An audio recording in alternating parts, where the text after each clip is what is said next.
ሰላም ጤና ይስጥልኝ እንደምላችሁ አደራችሁ እንደምሰነበታችሁ የተከበራችሁ ወገኖቼ ከሀገር ውስጥም ከባህር ማዶም ያላችሁ በያላችሁበት ሰላማችሁ ይብዛ የአምላክ በረከትና ቸርነት አይለያችሁ እያልሁኝ ሙአዲም ለሲምሃ በለሳሶን እንግዲህ ሰሞኑን ባላት ነው ያለንበት ቀጣዩ ባላት ነው ያለነው በባላቱ ደግሞ በዚህ ቅድስት ሀገር በተለይ ጥሩ ጥሩ ቦታዎችን እየሄዱ ከቤተሰብ ጋር መጎብኘትና እችን ደግ ሀገራችንን መጎብኘት ወሳኝ ነገር ነው እና ይሁን እንጂ መቼም እንግዲህ ሆኖ እያለ ደግሞ ኦሪታችን ደግሞ ስተድም በመንገድ ስትቀመጥም ስተኛም ስትነሳም ስለሚለን ኦሪታችንም ደግሞ በህርንበት ሁሉ መዳሰስ ወሳኝ ነው ብዬ ስላሰው ትንሽ ዛሬ አድማጩ ባለፈው የጠየቁ ጥያቄዎችንም ከዛም ደግሞ ስለ ባላቱ ትንሽ ይዤላችሁ ልመጣ እወዳለሁ የአምላክ ፍቃዱ ቢሆን ማለት ነው እና ዕለቱ ዛሬ ዕለተ ረቡዕ ሲሆን እንደ ዕብራውያን ዘመን አቆጣጠር ኒሳን በሚባለው ወር 18 ቀን 5785 ዓመት ዓለም ላይ እንገኛለን ማለት ነው። ሌላ ደግሞ የምንቆጥረው ቆጠራ ደግሞ አለ ስፊራታ ኦሜር የሚባል አለ። ስፊራታ ኦሜር ዛሬ ሶስተኛ ቀኑን ቆጥረናል ማለት ነው እና አድማጭ ወደ ተጠየቀው ጥያቄ ትምህርት ከመተላለፋችን በፊት ስለ ባላቱ ትንሽ አንድ ሁለት ቃላቶች ልበል። የመጀመሪያው እንግዲህ እንደምታውቁት ማጻ በዚህ ሰሞን ማጻ ያልወካ ደረቅ ቂጣዎችን እንበላለን። ይህም ያልወካ ደረቅ ቂጣ ሊቃውንቶቻችን እንደሚሉትኝ ለሄም ረፍዋ ይባላል ወይም ደግሞ የሐኪም ነው ለሰውነታችን ሐኪም ነው ማለት ነው። ይሄ ያልወካ ቂጣ ማለት ነው። እንግዲህ ልዩነቱ ከሁለቱ ቂጦች ባለፈው ተናግረናል ተምረናል።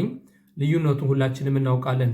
ይሁን እንጂ ለምሳሌ ዳቦ እንዴት እንደምታውቁት በዳቦ ቤቶቹ ስንሄድ የዳቦ ቤት ሽታ በጣም ጥሩ ነው።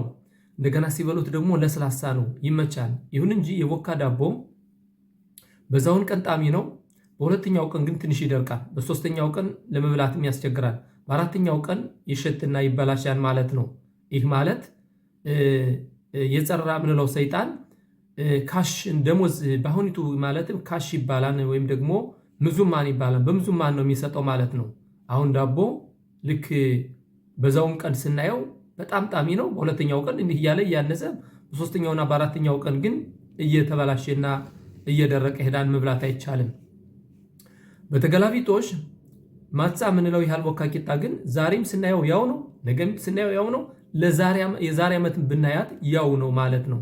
ስለዚህ እውነት አትቀየርም። በየጊዜው እውነት ናት፣ ሁልጊዜም ትኖራለች ማለት ነው። ኦሪታችን የፈጣሪ አምላክ ፊርማ እውነት ነው። ስለዚህ ይህ ደረቅ ቂጣ ዛሬ ያየነው የዛሬ ዓመትን ብናየው የሚቀየር ነገር የለም። እውነት ለዘላለም ናት። በተቃራኒው የጸረራ ምንለው ሰይጣን ግን በውሸት ነው። ሁል ጊዜ ዛሬን ብቻ እንጂ ነገን አትመልከት። ማለትም ነገን እንዳንመለከት አሁን የዳቦ ጥሩ ሽታው በዛሬ ቀን በጣም ያው ዛሬውን ሲጋገር በጣም ሽታውም ሆነ አመጋገቡ ይጥማል። ነገ ላይ ደግሞ ትንሽ ይደርቃል። በሁለት በሶስተኛው ቀን ስናየው ይበላሻል ማለት ነው እና እውነት ሁልጊዜም የማትቀየር ነች ማለት ነው። ውሸት ግን ዛሬ ላይ ካሽ ወይም ደግሞ ምዙማን ነው እንግዲህ የጸረራ ስራው ማለት ነው። ስለ ዳቦ ይህን ካልነን ሌላው ደግሞ ከባላታችን ምን ስሙ አንዱ ባለፈው ለመተንተን ሞከረናል። ሀግ ሂሩት ይባላል። ሂሩት ማለት ወደ አማርኛ ስንቀይረው ነፃነት ማለት ነው። ነፃነት ማለት ምንድነው ወገኖች? ነፃነት ማለት ምንድነው ብለን ራሳችን ስንጠይቅ ነፃነት ማለት የስጋዊ ነፃነት አይደለም። በስጋዊ ነፃነት ለምሳሌ በባርነት እንደምታውቁት በስደት አገሮች በነበርንበት ጊዜ በተለያዩ በባድ አገሮች በነበርንበት ጊዜ መከራና ሰቆቃ ሲያደርሱብን ነበር። ከዛ ነፃ ሆነን ዛሬ ሀገራችን ያዝነን ነፃነን ልንል እንችላለን። ይሄ የስጋዊ ነፃነት ነው። እውነተኛው ነፃነት ግን ኦሪታችን የምታሳየን እይታ ወይም አመለካከት ግን ይሄ አይደለም። ነፃነት ማለት እንግዲህ እንዴት ነው የሚለው ከአስርቱ ትእዛዛቶች ፈጣሪ አምላክ የመጀመሪያውን ጽላት ለመምህራችን ሙሴ ሲሰጠው ከአስርቱ ትእዛዛቶች የተጻፉትኝ ክታብ ያዳሽም ወይም ደግሞ በእግዚአብሔር እጅ የተጻፈ እንዴት ነው የሚሉትኝ ኻሩት አለልሆት ይላል። ኻሩት አለልሆት አልትክሪ ኻሩት ኤላ ሂሩት ማለትም ከጽላቱ ላይ የነበሩት ፊደሎች በክፍተቱ ላይ ለምሳሌ ሳሜህ የምንላቸውና ሜም ሶፊት የምንላቸው እንደዚህ ክብ የሆኑ ፊደሎች በአየር ላይ ነው የነበሩት ማለት ነው። ይህ ማለት መንፈስ ስጋን ይዛን እንጂ ስጋ መንፈስን መያዝ አይችልም ማለት ነው። እና እንግዲህ ነፃነት ማለት አንድ ሰው ልጅ ነፃ ኑሮ ኖርነን ነፃነት ኖርነን ነፃነን ከባርነት ነፃነን ብለን ልንል የምንችለው ምንድነው? በመንፈሳችን ንጹህ ሲሆንና ከዚህ ርኩስ መንፈስ የርኩስ መንፈስ ከአእምሯችን ስናስወግድ ነው ማለት ነው አንድ ሰው ነፃ ሊሆን የሚችለው እንጂ ዝም ብለን አሁን ፍሪዶም እንደሚሉትኝ ፍሪዶም ማለት አንድ ሰው ነፃ ነኝ ብሎ ሚስት አላገባም፣ ልጅ አልወልድም፣ ምንም አልልም፣ ሀብት አለኝ፣ ማንም በእኔ ላይ አያዝዝም ብሎ ቢያስብ እንኳን ጠዋት ሲነሳ ገና መኪናውን ይዞ ውድ የሆነች መኪና ገዝቶ ወደ መኪናውን ይዞ ከቤቱ ገና ሲወጣ ወደ ግራ እንጂ ወደ ቀኝ መታጠፍ አይቻልም። ወደ ቀይ መስመር ማለትም መብራት አለ አቁም። ስለዚህ ማንም ሰው በስጋዊ ዓለም ነፃነት የለም። ነፃነት የሚትለን ኦሪት የምታስተምረን አመለካከትና እይታ የሰው ልጅ ነፃነት ከዚህ ርኩስ መንፈስ ነፃ መሆን ማለት ነው። ከዚህ ርኩስ መንፈስ ነፃ ምን ሆነው እንዴት ነው ብለን ራሳችን ስንጠይቅ ሁልጊዜም እችን ኦሪት በአራት ኪሎ ቶራ በአራት የጸራ በአራት ኪሎ ታብሌን ቶራ እንግዲህ ይህን ርኩስ መንፈስ ፈጥሬያለሁ፣ ይሁን እንጂ ለዚህ ርኩስ መንፈስ ማሸነፊያ ደግሞ ኦሪትን ሰጥቻችኋለሁ። ኦሪትን ስንጠብቅ ይሄ ነው እንግዲህ ነፃነት ማለት የነፃነት በዓል ብለን አሁን ልናከብረው የምንችለው እንጂ ሁልጊዜም እኮ በስጋዊ ሁኔታማ እኮ ሁልጊዜም እኮ ባሪያዎች ነን፣ ለሁሉም ነገር ተገዢዎች ነን። ማን ነው ለማንም አይገዛ። እንዳልኩትኝ አልዳርም፣ አላገባም፣ ምንም አልልም፣ ተሰውም አልቀጠርም፣ ራሴን የቻልኩ ነኝ፣ ገንዘብ ሞልቶኛል ብሎ ቢል እንኳን ህጉ ከሰው ጋር ለመኖር የግዴታ በዚህ ምድር ዓለም የሚያስገድደው ባርነት አለ ማለት ነው። እና ባርነትና ነፃነት የሚባለው አባባል ነፃነት ማለት ከዚህ ርኩስ መንፈስ ነፃ ስንሆነው ነፃነት የሚባለው እንግዲህ ፈጣሪ አምላክ የእስራኤል ልጆች ከግብፅ ሲያወጣቸው ከፈሮን ነፃነት አውጥቶ ለሱ ባሪያዎች ነው ያደረጋቸው። ባሪያዬ ሙሴ ነው የሚለው አይደል? ባሪያዬ ሙሴ ማለት ባሪያ ማለት እንግዲህ የምታውቁት የተቀጠረ ባርነት ማለት እንግዲህ መብት የሌለው የራሱ የሆነ መብት የሌለው ማለት ነው። ይሁን እንጂ ባርነት ማለት ግን ከዚህ ርኩስ መንፈስ ነፃ ሆኖ ራሱንን በፈጣሪ አምላክ መንገድ የሄደ ማለት ነው። እንግዲህ ነፃነት የሚባለው ማለት ነው። እና እንዴት ነው ከዛ የተጻፈው ሐሩት አለሎሆት የሚለውን ላይ እንደጠቀስኩትኝ እንግዲህ አንድ ነገር ከድንጋይ ላይ ድንጋዩን ቆርቁረን ከድንጋዩ ላይ ፊደሎችን ድንጋዩን ቆርቁረን ድንጋዩን ቁርቆራ ነው የሚሉትኝ ወይስ ደግሞ አለቱንን የቆረቆርነን ፊደሎችን ስናስቀምጥ ያን ነገር ለዘላለም ይኖራል፣ አይላጥም ማለት ነው፣ አይከላም ማለት ነው። ይሁን እንጂ ካለቱ ላይ ግን በሆነ ቾክ ነገር ወይም ደግሞ በሆነ ቀለም ነገር ብንቀባው ያን ቀለም የተሸረሸረ ከጊዜ በኋላ ይከላን ወይም ደግሞ ይወገዳል ማለት ነው። ስለዚህ አሁን ሐሩት ማለት አሁን ያን ፈጣሪ አምላክ ለመጀመሪያ ጊዜ ለመምህራችን ሙሴ በጽላቱ ላይ የሰጠው ለዘላለም የማይጠፋ ወይም ደግሞ ለዘላለም የተቆረቆረ ነበረ ማለት ነው። እና እንግዲህ አንድ ሰው ነፃ ነኝ ብሎ የሚል በኦሪቱ መንገድ ፈጣሪ አምላክ ባዘዘው መመሪያ ሲነድ እውነት እንግዲህ በዓለማችን አንድ ናት። ከዳቦውና ካልቦካውና ከቦካው ቂጣ እንዳየነው እውነት አንዲት ናት። እችን አንዲት እውነትና እችን አንዲት የፈጣሪ አምላክ መመሪያ የፈጣሪ አምላክን ፊርማ ይዘን እውነትን ይዘን ስንሄድ በኦሪት እይታ ወይም በኦሪት አሽካፋ ይባላል። በኦሪት እይታ ስንሄድ የዛን ጊዜ ነው የሰው ልጅ ነፃነት አለኝ ብሎ በነፃነት መኖር የሚችለው ማለት ነው። ያለበለዛ ግን በስጋም ሆነ በነፍስ ሁልጊዜ ባሪያዎች ሆነን እንኖራለን እንጂ ነፃ ነኝ ፍሪዶም የምንለው ይህ ፍሪዶም የውሸት ፍሪዶም ነው። ምክንያቱም ነፍሳችን ነፃ ካልሆነች እንግዲህ ነፍስ ነች እንጂ ስጋን መያዝ የምትችል ስጋ ነፍስን መያዝ አይችልም። ሁለቱም በአንድ ላይ ናቸው በዚች ዓለም እስካለንበት ድረስ። ይሁን እንጂ የነፍሳችን ነፃነት ካላገኘን የስጋችን ነፃነትማ መቼም ቢሆን ሁልጊዜም በየትኛውም ቦታ ባሪያንን ማለት ነው። እና ይህን ይመስላል ስለ ነፃነት እችን ትንሽ ታልሁኝ። ባለፉት ሳምንታት አንድ ወንድም የጠየቀ ጥያቄ አለ። ስለ ጸሎት ስነስርዓት እንዴት ነው ስለ ጸሎት ብንማር ብሎ የጠየቀው ጥያቄ ነበር። ዛሬ ከዚህ አታር ኪፓ ከሚለው ራምባም ከሚባለው ራቢ ሞሼ በማይሞን ይዤ መጥቻለሁ ስለ ጸሎት ስነስርዓት። በመጀመሪያ ደረጃ ጸሎት 2-3 ጥያቄዎችን ጠይቅና ለምን ነው ጸሎት የምንጸልየው? ፈጣሪ አምላክ ራሱ ልባችን ይመረምራል። ፈጣሪ አምላክ ልብን መርማሪ ነው። ለምን ነው ጸሎት መጸለይ የሚያስፈልገው? ለምን ሲባል እንግዲህ እሱ ራሱ ፈጣሪ አምላክ ልባችን የሚመረምር አምላክ የሚያስፈልገንን ያውቃል። መንፈሳዊም ሆነ ስጋዊ የሚያስፈልገንን ሁሉ ነገር ያውቃል። ስለዚህ ለምንድን ነው ጸሎት የምንጸልየው ብለን ራሳችንን እንጠይቃለን። ሌላው ደግሞ ጸሎቱ ለምንድነው በሲዱር የሚባል አለ? ለምንድነው እንደዚህ በሲዱር የምንጸልየው? ወይስ ደግሞ በጊዜ ገደብ የምንጸልየው ለምንድነው? በፈለጉት ሰዓት ዛሬ የጎደለኝ ምግብ ከሆነ ፈጣሪ አምላክ ምግብ አውርድልኝ፣ ጤና ከሆነ ፈጣሪ አምላክ ጤና ስጠኝ ብዬ ለምን በራሴ ቃላት ለምን አልጸልይም? ለምንድነው ሲዱር በሚባል ሁኔታ የምንጸልየው? ወይስ ደግሞ እንደዚሁ በጸሎት ቤት ዙሪያ የምንጸልየው ለምንድነው ብለን ራሳችን እንጠይቅና ወደ ጸሎት ስነስርዓት ዋናው እንሄዳለን ማለት ነው። እንግዲህ ወገኖች ጸሎት ማለት የጸሎት ዋና ሁኔታው እንግዲህ ቀደም ባሉት ጊዜ እንደምታውቁት ቤተ መቅደሱ በነበረበት ጊዜ የሰው ልጆች መጥፎ ስንሰራ ከፈጣሪ ጋር እንራራቃለን።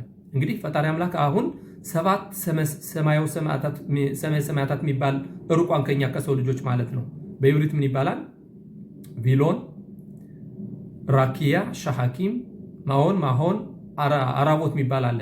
ይሄ ሚስጥር ነው፣ ለሁሉም ሰው ተገቢ አይደለም። ይሁን ግን እነዚህ ናቸው 7ቱ ሰማያቶች ማለት ነው። አሁን ይሄ መጀመሪያው ዋና ጸሎታችን ቪሎን የሚባለው ወይም ደግሞ ይሄን ቪሎን ማለት በአማርኛ ምን ይባላል? መጋረጃ ማለት ነው። እኛን ከፈጣሪ አምላክ ጋር እንዳንገናኝ የጋረደን ነገር አለ ማለት ነው። እና በድሮ ጊዜ የሰው ልጆች ሲሳሳቱ ድሮ አባቶቻችን ቤተ መቅደሱ በነበረበት ጊዜ የሰው ልጆች መቼም የሰው ልጅ ከስተትን አይጠፋምና በሚሳሳቱበት ጊዜ ቁርባን የሚባል ነገር አለ። ይሄ ቁርባን ማለት ምንድነው? እንስሳ ወስዶ ቁርባን በማቅረብ ከፈጣሪ አምላክ ጋር መቀራረብ ማለት ነው። በዚህ መልኩ ከፈጣሪ አምላክ ጋር እንዳንራራቅ ፈጣሪ አምላክ ከኛ እንዳይርቅ እኛ ወደሱ እንቀርብ የሚያቀራርቡን ነገሮች ነበሩ ማለት ነው። አሁን እንደምታውቁት ቤተ መቅደሱ ፈረሰና ቅዱስና ከዓለማችን ራቀና ከሁሉም ነገር ተራራቅን። ከዛ በኋላ ምን አደረጉ? ክኔሴት አግዶላ የሚባሉትኝ 120ዎቹም 83ቱ ነቢያቶች ነበሩ። ምን አደረጉ? የጸሎት ስነ ስርዓት ደነገጉልን ማለት ነው። ምክንያቱም ቁርባን ማቅረብ አይቻልም በአሁኑ ሰዓት ቤተ መቅደሱ ስለፈረሰና እርኩስ መንፈስ በሰው ልጆች ላይ ስላለ ገና እቺ ቀይ ደር ተገንታ ቤተ መቅደሱ ተሰርቶ የሰው ልጆች የሙታን እርኩስ ይባላሉ። የሙታን እርኩሶች ነን አሁን። ምክንያቱም ሙታን ወይም ደግሞ በቃብር ቤቶች በምንሄድበት ጊዜ የሆነ ምናምን ስለምንነካካ የሙታን እርኩሶች ነን። ስለዚህ አሁን አንደኛ ቤተ መቅደሱ የለም፣ ሁለተኛ እቺ ቀይ ደር ገና የለችም። ስለዚህ ቁርባን ማቅረብ አንችልም። ወሮች ከዚህ ላይ በእኛ በአንዳንድ ነገሮች ማያቸው በእኛ በኢትዮጵያ ይሁዳውያን የሚያሳዝን ነው። ቁርባን እያሉ በጊዜያችንን በግ እያረዱ በየጸሎት ቤቱ እንደሚቀቡት ይሄ በጣም ጸያፍ ነገር ነው። ምክንያቱም ወሪታችን የማታዘን ነው።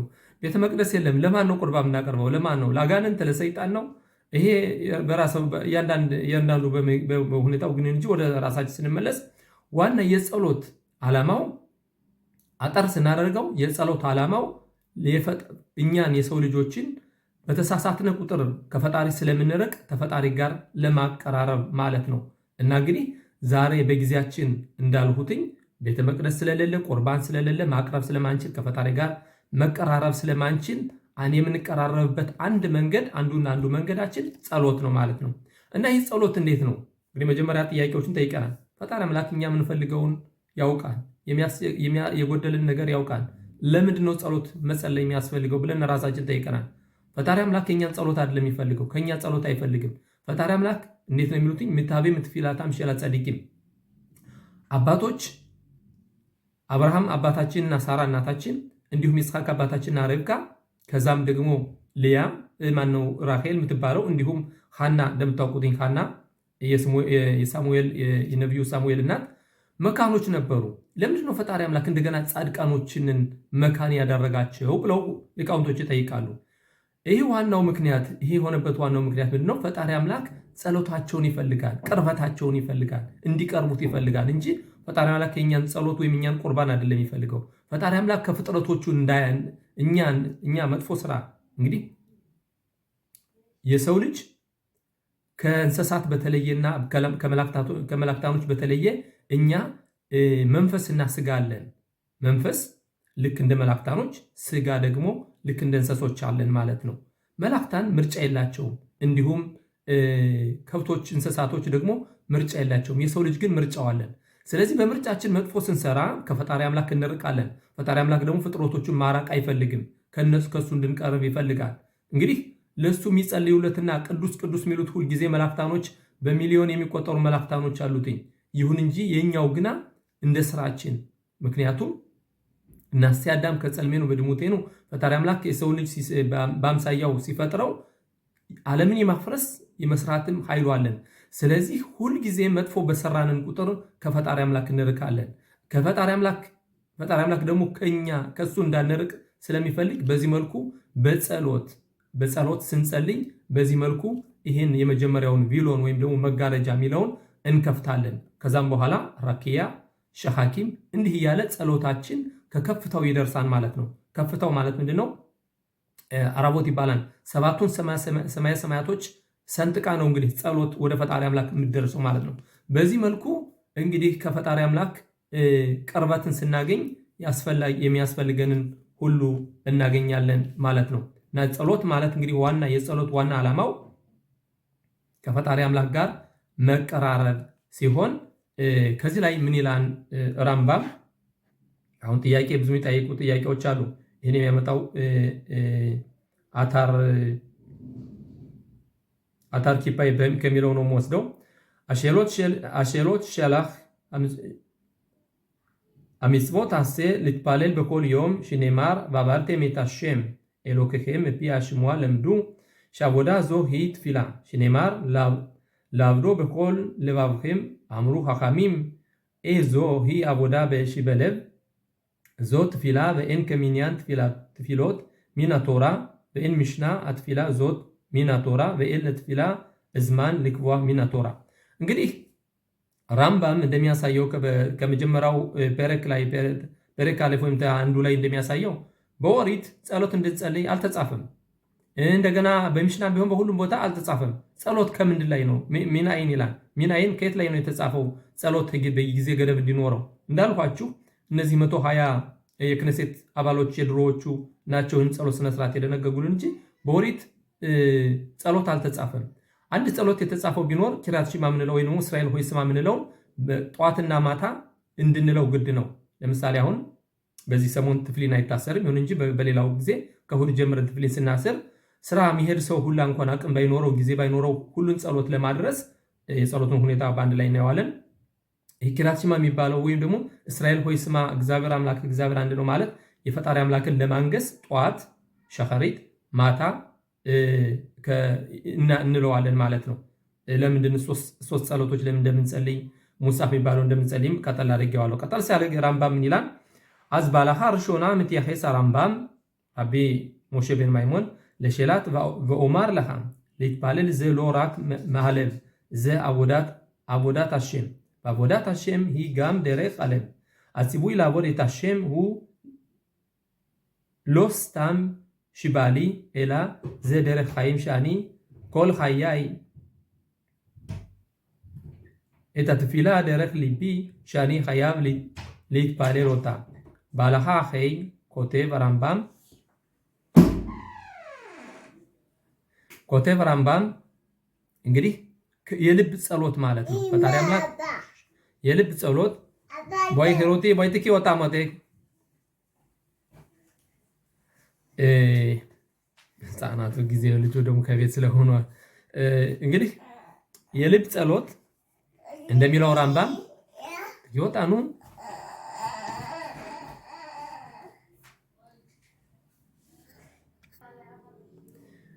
እና ከዚህ ላይ ራምባም እንደሚያሳየው የልብ ጸሎት ፈጣሪ አምላክን ለማገልገል የግዴታ የልብ ጸሎት ደግሞ ያስፈልጋል ማለት ነው። በአጠቃላይ እንግዲህ ከዚህ ላይ ራምባም ረዘም አድርጎ ጽፎታል። የሚያስፈልገው በልባችንም ጸሎት መጸለይ እንዳለብን እያሳያን ማለት ነው። እና አሁን የግዴታ ፈጣሪ አምላክን ለማገልገል መጀመሪያ ጥያቄ ራሱ ራምባም በጥያቄ ነው የሚጠይቀው። ከየት ላይ ነው የተጻፈው? በኦሪታችን ከየት ላይ ነው የተጻፈው ጸሎት ጸልዩ የሚል ጸሎት? እንዳልኳችሁ መጀመሪያም እንደገለጹትኝ ጸሎት የሚባል ነገር ቀደም ሲል አልነበረም። እንዳልኳችሁ የሰው ልጆች ሲሳሳቱ ቁርባን ይቀርባል። በዚህ መልኩ ፈጣሪ አምላክ ከነሱ ጋር ከሰው ልጆች ጋር የራቀው መልሶ ይቀራረባል ማለት ነው።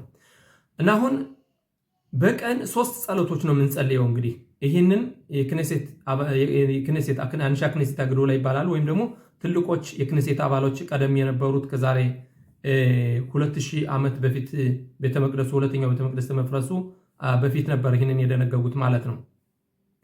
እነዚህ ሶስት ጸሎቶች በቀን እንጸልያለን። ሁለቱ አስፈላጊ ናቸው። ለምን ቢባል የመጀመሪያውን ጸሎት የደነገገው አብርሃም አባታችን ነው። ሁለተኛው ጸሎት ደግሞ በይስሐቅ አባታችን ነው። ሶስተኛው አረቢት የምንለው የማታው ጸሎት ደግሞ ምርጫ ነው፣ ግዴታ አልነበረም። አሁን ግን ግዴታ ሆኗል፣ ስለ ያዕቆብ አባታችን ማለት ነው። ስለ ሶስቱ አባቶቻችን ሶስት ጸሎቶች ተደንግገዋል። የመጀመሪያው ዋናው ጸሎት ምንም አብርሃም አባታችን ቢደነግገውም ዋና ዓላማው ግን ሸኸሪት ይባላል። ጠዋት የሚቀርብ ቁርባን ነበር። ቁርባና ታሚድ ይባላል። በየቀኑ ሁልጊዜ ጠዋት የሚቀርብ ቁርባን ነበር ማለት ነው። ያንን ነው የሚቀየረው ማለት ነው። የጠዋቱ ጸሎት የጠዋቱን ቁርባን ይቀይራል ማለት ነው። አሁን ቁርባን ስለማናቀርብ። ሁለተኛው የቀኑ ደግሞ ቤን አርባ የሚባላል ወይም ደግሞ ከሰዓት በኋላ የምንጸልየው ጸሎት ደግሞ ስለ ይስሐቅ አባታችን ነው የደነገገው። ይሄ ደግሞ ቀን ሲቀርብ የነበረውን ቁርባን እንግዲህ በቀን 2 ጊዜ ነበር ቁርባን የሚቀርበው። ሶስተኛው አረቢቱን ለምንጸልየው ለምንድን ነው ብሎ ሲሉ በመጀመሪያ አረቢቱ የምንለው የማታው ጸሎት ግዴታ የለውም። ይሁን እንጂ ቀን ከሰዓት በኋላ የሚቀርበው ቁርባን እየነደደ ልክ እስከ ማታ ስለሚደርስ ከዛም በኋላ ደግሞ አረቢትንም ደግሞ ለሚፈልግ ደነገጉት ማለት ነው። በዚህ መልኩ 3 ጸሎቶችን እንጸልያለን በቀን በሰንበትና ሆደሽ ሲሆን ወይም ደግሞ እንደዚህ ባላ ሲሆኑ ደግሞ ሞሳፍ የሚባል አለ። ያነ ሞሳፍ የሆነ ዓላማው ደግሞ ሞሳፍ የሚለው ዋና ዓላማ ደግሞ ተጨማሪ ማለት ነው። ለምሳሌ አሁን ፈጣሪ አምላክ ብሎት ዛሬ መሲያችን መጥቶ ቢሆን ወደ ኢየሩሳሌም ሲነድ ቁርባን ፔሳህ የሚባል አለ። የፔሳህ ቁርባን የምናቀርበው አለ። ይህ ተጨማሪ ማለት ነው። ስለዚህ ሞሳፍ ማለት ነው። ለእንግዲህ በአጠቃላይ ይህ ሲዶር የምንለው በአራት የተለየ ማለት ነው። አሁን ይህ ሲዶር የምንለው ያካተተው እንግዲህ የጠዋቱ ጸሎት በምን ይጀምራል? በመጀመሪያ ቁርባኖት ይባላል። 4 ሽላቪም ወይም ደግሞ 4 ደረጃዎች አሉ ለጸሎት ማለት ነው። እንግዲህ አንደኛ አሁንም ግልጽ ማድረግ የምንፈልገው ቁርባኑ የሚቀርበው የቁርባኑን ተክቶ ነው ጸሎቱ የሚጸለየው። የደነገጉትኝ የክነሴት አባሎች ናቸው። እንደገና ደግሞ አባቶች ስም የጠዋቱ ለአብርሃም አባታችን፣ የቀኑ በይስሐቅ አባታችን፣ የማታው በያዕቆብ አባታችን ካልነን እንግዲህ ጸሎት ጠዋት በአራት ደረጃዎች ይጀመራል። የመጀመሪያውን በቁርባኖት በምንለው እንጀምረዋለን ማለት ነው። ቁርባኖት ማለት ምንድነው? ቀድሞ ለሌዋውያን ካህኖቹ ቁርባን ሲያቀርቡ እንዴት ምን ማድረግ እንደነበረባቸው በዚያ መልኩ ቁርባን እንጀምራለን። ከቁርባን በኋላ ደግሞ ፕሱኬ በዚምራ ይባላል። ፕሱኬ በዚምራ ማለት ብዙውን ከመዝሙር ዳዊት የመጣ ነው። ያን እናደርጋለን ማለት ነው። ከዛም በኋላ ደግሞ ኪራት ሽማና ብርኮታያ ይባላል። እስራኤል ሆይ ስማ የሚለውና እስከነ ብራኮቱ ይጀምራል ማለት ነው። ከዛም በኋላ እንግዲህ አራተኛው ዋናው ሽላብ ደግሞ ትልቁ ደረጃ አራተኛው ደረጃ ደግሞ የቁሙት ጸሎት ይባላል። ከቁሙት ጸሎት 18 ቡራኬዎች አለ እንደምታውቁት። ይሁን እንጂ 18 ይባል እንጂ 19 ቡራኬዎች ነው ያሉት ማለት ነው። እና 18ቱ ቡራኬ እንግዲህ ትልቁ ደረጃ ነው። በዚህ ላይ አሁን በውስጥ ሚስጥር ምን ይባላል? አስያ ማለት ዓለማዊ በዚህ ዓለም የምናደርገው ነገር ከፍ ለማድረግ ሆሜር ወይም ደግሞ አፈራዊ የሆነውን ነገር መንፈሳዊ ለማድረግ ከፍ የምናደርገው አስያ ይባላል። ከአስያ ደግሞ ይፂራ ይባላል። ይፂራ ማለት ደግሞ የመጀመሪያው አዳም ከመሳሳቱ በፊት የነበረበት ደረጃ ገነት እያለን የምንጠራው ማለት ነው። እንግዲህ አሁን እኛ ያለንበት ከገነት የወረደ ነው ማለት ነው። ፈጣሪ አምላክ የመጀመሪያውን አዳም ሲሳሳት አውርዶ ወደዚህ ምድር ዓለም ስላላከው አፈራዊ ነው ማለት ነው። እንግዲህ አስያ ማለት ስራ ማለት ነው። የስራ ዓለም ነው። ስለዚህ ላይ እንሰራለን፣ ከዛ ወደ ይፂራ ከፍ እናደርገዋለን ማለት ነው ጸሎታችን። እንግዲህ ቁርባኖት የመጀመሪያው አስያ ይባላል። ከዛም በኋላ ይፂራ፣ ከዛም በኋላ ብርያ ይባላል። ብርያ ማለት ደግሞ ፈጠራ ማለት ነው። ፈጣሪ አምላክ ዓለምን ከምንም ነገር ከባዶ ነገር ነው ዓለምን ይፈጠራል። እኛ የሰው ልጆች ዛሬ ፈጠራ የምንለው ምኑ ነው? ፈጠራ ማለት እንጨት እንቆርጣለን፣ ያን እንጨት ጠርበን ጣውላ የምናደርገው ጠረጴዛ የምናደርገው ወይም ደግሞ ሳጥን የምናደርገው ይሄ ነው የኛ ፈጠራ የሚባለው። ፈጠራ ማለት ግን ከባዶ ከምንም ነገር ነው ፈጣሪ አምላክ ይችን ዓለም የፈጠረ ማለት ነው። ስለዚህ እነዚህ ደረጃዎች እንግዲህ በምን ይታያል ማለት ነው? አስያ፣ ይፂራ፣ ብርያ፣ አፂሉት ይባላል። እንግዲህ 18ቱ ቡራኬ ከ18ቱ ቡራኬዎች ስንደርስ አፂሉት ማለት ከፍታው ከፈጣሪ አምላክ ከዙፋኑ ይደርሳል ማለት ነው። እና አሁን የጸሎት ዋና ዓላማው ጸሎት የምናደርገው የጸሎት ዋና ዓላማው እንግዲህ እንደነገርኳችሁ 7ቱን ሰማያታት ለመክፈት ማለት ነው። በመጀመሪያ እቺ ዓለም ቪሎን በሚባል ወይም ደግሞ በአማርኛ አሁንም እየጠፋኝ ነው። ቪሎን ማለት መጋረጃ ማለት ነው። የጋረደን አለ፣ ከፈጣሪ ጋር እንዳንቀራረብ የሚጋረደን ነገር አለ። ያንን ለመክፈት ጸሎት ነው እንግዲህ ዋናው ነገር። ይሁን እንጂ በጸሎት ብቻ ሳይሆን ፈጣሪ አምላክ መሐሪ ነው። ጸሎታችን ሲሰማ መጋረጃው ይከፈታል። ከዛም በኋላ ደረጃዎቹ 7 ደረጃዎችን አቋርጣ ጸሎታችን ወደ ከፍታው ትደርሳለች ማለት ነው። ስለዚህ ፈጣሪ አምላክ በዚህ መልኩ ጸሎታችን ይሰማል። ይህ ጸሎት ደግሞ በየት በኩል ነው የምትሄደው? በኢየሩሳሌም በኩል ነው። እንግዲህ ዓለማት በሙሉ የሚጸልዩ ጸሎይ ልክ በኢየሩሳሌም አማካኝነት ወደ ከፍታው እንደሚደርስና ፈጣሪ አምላክ ጸሎታችን እንደሚሰማ እያሳየናል ማለት ነው።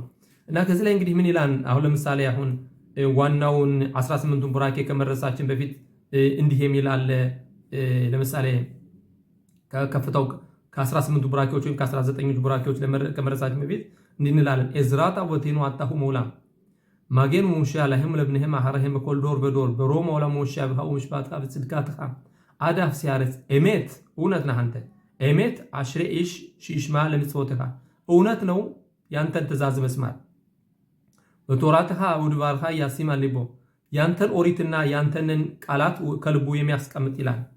ቀጠላጎ ኤሜት ሻታሁ አዶላምካ እውነት ነው አንተ ለህዝብህ ጌታ ነህ።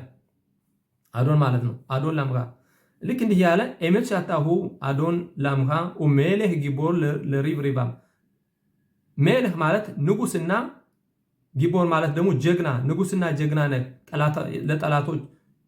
ጠላቶቻቸውን የኛን ማለት ነው ጠላቶቻቸውን ለመዋጋት እንዲህ ያለ ይቀጥላል። አታው ሩሾን ማታው አሃሮን አንተ የመጀመሪያው ነህ አንተም የመጨረሻው ነህ። ብላዴሃ ኤላኑ ሜልህ ጎኤል ሞሽያ ካንተ ውጪ የሚያድነንና የሚፈውሰን የለም። ኤሜት መሚስራይም ጋልታኑ እውነት ነው ከግብፅም አውጥተህናል። አዶናይ ኤሎሄም ቤት አባዲ ብሊታኑ ከባርነትም አውጥተህናል በማለት እንዲህ ያለ ይቀጥላል።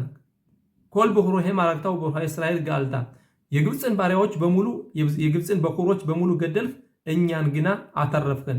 እንዲህ እያልን እያሞገስ ነው ከ18ቱ ቡራኬዎች እንደርሳለን ማለት ነው። 18ቱ ቡራኬዎች ላይ ስንደርስ እንግዲህ በ3 ይከፈላል። በ3 የሚከፈሉት የመጀመሪያው ስለ አባቶቻችን ነው። እንግዲህ ፈጣሪ አምላክን ለማመስገን ነው። ከዚህ ላይ ምን ይላል እንግዲህ አዶናይ ስፋታይ ተፍታ ሆፊያ ግጥ ይላልሃ አምላኬ ከንፈሮችን ክፈት ከንፈሬ አፌ ያንተን በጎነት ትናገር በማለት ከዛም በኋላ ስለ አብርሃም አባታችን ስለ ይስሐቅ አባታችን እነዚህ 3 ጸሎቶች እንግዲህ የምስጋና ናቸው ማለት ነው። 3ቶቹን ጸሎች የምስጋና ከዛም በኋላ ሶስተኛው ቡራኬ ምን ይላል? እንግዲህ አንተ ቅዱስ ነህ ስምህም ቅዱስ ነው ካለ በኋላ ከዛም በኋላ የሚቀጥለው ምንድነው? የት ነው እንደምላላችሁ መጀመሪያ ምን ይላል? ከዚህ ላይ እንግዲህ ሩህ አታሎና ኢሉን ሐውላም ኤሎሄ አብርሃም ኤሎሄ ይስሐቅ ኤሎሄ ያዕቆብ እንግዲህ የአብርሃም አምላክ የይስሐቅ አምላክ ያዕቆብ አምላክ አሄላ ጋዶል አጊቦር ባኖራ ኤሊሊዮን አሄላ ጋዶል ትልቁ ጠንካራው አምላክ አጊቦር የሚያስፈራው ባኖራ ኤሊሊዮን የከፍተኛው በማለት እንዲህ በማልነ ጎሜል ሐሳዲም ተውበት ለሁሉ ሰው ለፍጥረታት ሁሉ በጎን የሚያደርግ በማለት ቡራኬውን እንጨርሳለን። ከዛም በኋላ ደግሞ ሙታንን የሚያስነሳ እንላለን። ከዛም በኋላ ደግሞ አንተ ቅዱስ ነህ ስምህም ቅዱስ ነው ቅዱሳን ለዘላለም ያመሰግኑሃን በማለት ሶስቶቹን ቡራኬዎች ጨረስን ማለት ነው። ከዛም በኋላ ቀጣዩ ደግሞ ከዛም በኋላ ዕውቀትን ስጠን አታሆነ ለአዳም ዳት ማለት እንግዲህ ህቡር ማለት ነው። ከፈጣሪ አምላክ ጋር የሚያገናኘን ዕውቀት ማለት ነው። ዕውቀት አሕዛብ በሙሉ ሁሉም ዕውቀት አላቸው። ይሄ ግን ዳት የሚለው ዕውቀት ግና ከፈጣሪ ጋር የሚያገናኝ ህቡር ይባላል ማለት ነው። ከዛም በኋላ ዕውቀትን ስጠን ኦሪትን እንድንማር ስጠን በመንገድህ ወደ መንገድህ መልሰን ይቅርታ አድርግልን ችግራችንን ተመልከት ፈውሳችን አምጣ በሽታችን ፈውሰን ልክ እንዲህ ያለ ባርከነን ክረምቱን ባርከው ወይም በጋውን ባርከው በጋም ተሆነ በጋውን ባርከው ክረምትም ከሆነ ክረምቱን ባርከው ልክ እንዲህ ያለን 19ኙን ቡራኬ ከጨረስን በኋላ ወደ 3 ጊዜ ወደ ኋላ እንመለስና ፈጣሪን እናመሰግናለን። ከዛም በኋላ ቀጣዩ ደግሞ እንደገና ዙሮ ቁርባኑት ይሆናል። አሁን ወደ መጨረሻ ደግሞ ላመጣላችሁ የፈለጉት ጊዜው ትንሽ ሊረዝም ነው። እንግዲህ ጸሎት ሲባል ብዙ ሲሮች የሚያደርግ ያስፈልጋል። ይሁን እንጂ መቼም በዚህ ሊያከው ይህን አድርገን ጸሎታችን ካበቃልን በኋላ መጨረሻ ጊዜ የምንለው አለን አሌኑ ለሻቢያ ላዶና ኮል እኛ ለሻቢህ ማለት ፈጣሪ አምላክን ማሞገስ ለአዶና ኮል ማለት እንግዲህ የሁሉም ጌታ ማለት ነው። እሱን ማመስገን ወሳኝ ነው። የሁሉም ጌታ ለቴት ግዶላ ለይወፅር በረሽት ለቴት ግዶላ ትልቅነትን መስጠት ለይወፅር በረሽት ማለት መጀመሪያ ፍጥረትን የፈጠረ ማለት ነው። ሽሏሳኑ ከጎያ ራጾት እንደ አሕዛቦች አድርጎ ጎያ ራጾት ማለት እንደ ምድር ህዝቦች አድርጎ አልፈጠረንም። ሽሏሳኑ ከጎያ ራጾት ማለት እንደ ምድር ህዝቦች አድርጎ ስላልፈጠረን ቀጠል አድርጎም በሎ ሳማኑ ከምሽባሆት አደማ እንደ ምድር ህዝቦች ስላላደረገን የምድር ህዝቦች እንግዲህ የምድር ህዝቦችና የዚች የምድር ህዝቦች ዋና ዓላማቸው በዚህ ምድር ዓለም ነው። የምታዩትኝ ግንባታ ይገነባሉ፣ እድገትን ያሳድጋሉ። ይሁን እንጂ የከፍተኛውን ዓለም ግን ምን እንደሆነ አያውቁም። ምክንያቱም የምድር ሰው ብቻ ሆኖ ነው የሚቀሩት ማለት ነው። ነፍስን ስለማያውቋት አሁን ለምሳሌ እንደምታውቁት ግሪኮች ከግሪኮች ጀምሮ ያለው ፍልስፍናና አሽካፋ ወይም ደግሞ የዓለማት አመለካከት እንግዲህ እቻ ዓለም ብቻ ናት ኖሯቸው። ቀጣዩ ዓለም ሐሲዲው ሞታሙላት የሚባሉትኝ ወይ ደግሞ ሐሲዲም የተባሉትኝ የተወሰኑት ትንሾች ናቸው። የተቀሩት እንደምታዩት ከፊሉ የምድር ሰዎች ናቸው፣ የምድር ህዝቦች ናቸው። ቀጠል አድርጎ ምን ይላል? ሽሎሳኑ ከምሽባሆት አደማ ሽሎሳም ኸልኬኑ ከሄም በጎራሉኑ ኮኮላሞና እንደነሱ ድርሻቸውን ስላላደረገ ፈጣሪ አምላክን እናመሰግነዋለን። ሸሄም ይሽተሃቢም ላብል በረክ እነሱ የሚጸልዩትና የሚሰግዱት ለከንቱ ነው። እንደምታውቁት ለእንጨቱ ለቀረጹት እንጨት ላበጁት ብረት ለዚህ ነው። በሚትባለሊም ኤል ዮሽያ ለማያድን አምላክ ነው እነሱ የሚጸልዩት በማለት ይቀጥላል። በናፍኑ ምሽተሃቢም ልፍኔ ሜለክ ማልኬ መላኺም አካዶሽ ባርጉ እኛ ግን የምንጸልየው ለንጉሱ ነገስት ሜለክ ማልኬ መላኺ ማለት የነገስታቶቹ ሁሉ ነገስታት ለፈጣሪ አምላክ ለእግዚአብሔር ለአካዶሽ ባርጉ ወይም ደግሞ ዓለም ለፈጠረው ንጉስ ነው ምንጸልየው በማለት እንሰግዳለን። ኖቴሽ ማይም በውሰዳረጽ ሰማይን ያለምንም ነገር ያቆመ መሬትን ደግሞ ያጠና ይላል። ኖቴሽ ማይም ባረጽ ቀጣል በማረግም ሞሻቤ ከሮ በሸማይም ይማል ኡሽኺናት ወዞ በግብሆይ ማሮሚም ሞሻቤ ከሮ የመቀመጫው በላይ በከፍታው እንዳልኳችሁ ሰባቱ ሰማያት በላይ በከፍታው ነው። እንዴት ነው? ኖቴሽ ማይም ባረጽ ኖቴሽ ማይም በውሰዳ አረጽ ሞሻቤ ከሮ በሸማይም ይማል የመቀመጫው በላይ በከፍታው ነው። በሽኺናት ወዞ በግብሆይ ማሮሚም ሽኺና ማለት ደግሞ መንፈስ ቅዱሱ በከፍታው ውስጥ ነው። ወኤሎሂኑ በእኑ ወዳኸር እሱ ነው እግዚአብሔር እንጂ ሌላ አምላክ የለንም። ኤሜት ይላል እውነት ነው ይላል። እውነት ነው እንግዲህ የፈጣሪ አምላክ ፊርማው እውነት ነው። ማልኬኑ ኤፈዙላቶ ከካቱ በቶራ በኦሪት እንደተጻፈው በያዳት ታየውን ባሽቦታ ይለበፋ ከአዶናይ ሁዋ ኤሎሂም ኤንወድ አዶናይ ሁዋ ኤሎሂም በሰማይ ሚማል ባላርስ ሚታት ኤንወድ እንግዲህ በኦሪት እንደተጻፈው እውነት ነው። በላይ በሰማይ በታችን በምድር በሁሉም አንተ እንጂ ሌላ ነገር የለም እውነት ነው በማለት በዚህ መልኩ ጸሎታችን እንዘጋለን እያለ ይቀጥላል። ግን ሊረዝምብኝ ነው። አልከን ካቤላ አዶናይ ኤሎሂኑ ለሮት ሚራ በትፈረት ወዘላቢር ግሉሊ ሚናረጽ በሌሊም ካሮት ይካረቱ ለታከነውና በማልኩት ሻዳይ በኮል ብነ ባሳር ይክሩ በሽንፋል ፍኖተል ሀቆላ ሻረጽ ያኪሩ ቢሉ ኮልሽ ቤት ተበልኪ ለሃት ይክራ ኮል ቤት ሻባ ኮላሾን ለፋኔ አዶናይ ኤሎሂኑ ይክሩ በብሉ ለክፎችም ሃያካር ይቱኑ ይቃብሉ። እንግዲህ ምን ይላል ከዚህ በኋላ እኛ ተስፋችን ነው። እነዚህ የባዳ አምልኮቱ አመላኪዎች እነዚህ እንዴት ነው የሚሉት? ግሉሊ ማለት እንግዲህ የባዳ አምልኮት ማለት ነው። እንደገና ላቢር ግሉሊ ማለት የባዳ አምልኮትን ከምድረ ገጥ ታስወግዳለህ። ተስፋችን ነው እንደሚለን አልኬን ካቤላ አዶናይ ኤሎሂኑ ፈጣሪ አምላክ ተስፋለን ሊሮት ሚራ በትፈረት ሊሮት ማለት በጊዜያችን እንድናይ ይሄንን የባዳ አምልኮት ከምድር ዓለም እንዲጠፋና አንዱን ፈጣሪ አምላክን እሱን እንዲያውቁት ዓለማት በሙሉ አንድ ፈጣሪ አምላክን እንዲያውቁት ተስፋችን ነው በማለት በመጨረሻው ጊዜ ከዚህን ካለ በኋላ በኒማር ባያደናይ ለመለክ አልኮላረት በማው ያዶነ ሐድሽማል እንደተማለው ይሄ ሁሉ ከሆነ በኋላ እነዚህ ግሉሊም ከጠፉና ከጠፉ በኋላ በዛን ጊዜ ፈጣሪ አምላክ በዓለም ላይ አንድ ስሙም አንድ ይሆናል በማለት ጸሎታችንን አዋገዳል እናጠናቅቃለን ማለት እና እንግዲህ ጠቅለል ለማድረግ የጸሎት ዋና ዓላማው በዚህ መልኩ ተስፋችን ሁልጊዜም ፈጣሪ አምላክን አንዱን አምላክ እንዲያውቁት እኛ መጥፎ ሰርተን በራቅነ ቁጥር ከፈጣሪ አምላክ እንድንቀርብ የምናደርገው ጸሎትም ፈጣሪ አምላክ በቅርብ ቀን እነዚህን በዓለም ውስጥ ያሉ የባዕድ አምልኮቶችን አስወግዶ እሱ አንድ ብቻ በዓለም ላይ እሱ ንጉሥ እንዲሆንና ዓለማት ፍጥረታት በሙሉ የፈጠራቸው ፍጥረት ሁሉ እንዲያውቁት ፈቃዱ ይሁን በማለት ነው የምንጸልየው። ስለ ጸሎት ስነ ስርዓት ተዛም ተዚህም አልፍ አልፍ ያቀረብኩላችሁን ይመስላል። ቀጣዩ በዓላት ሰላም የሰፈነበት በዓል እንዲሆንላችሁ እየተመኘሁኝ የአምላክ ፈቃዱ ቢሆን ደግሞ ከነገው ላይ ወይም ዓርብ ላይ ደግሞ በሰንበት የሚነበበውን የኦሪት ክፍል ትንሽ አጠር አድርጌ ይዤላችሁ እመጣለሁ። ካልሆነም እንግዲህ እስከዛው ደህና ሁኑልኝ። ሟዴም ለሲምሃ ወንድማችሁ ጋሻ ወርቁ ነኝ ከሁሎን ሰላም ሰላም።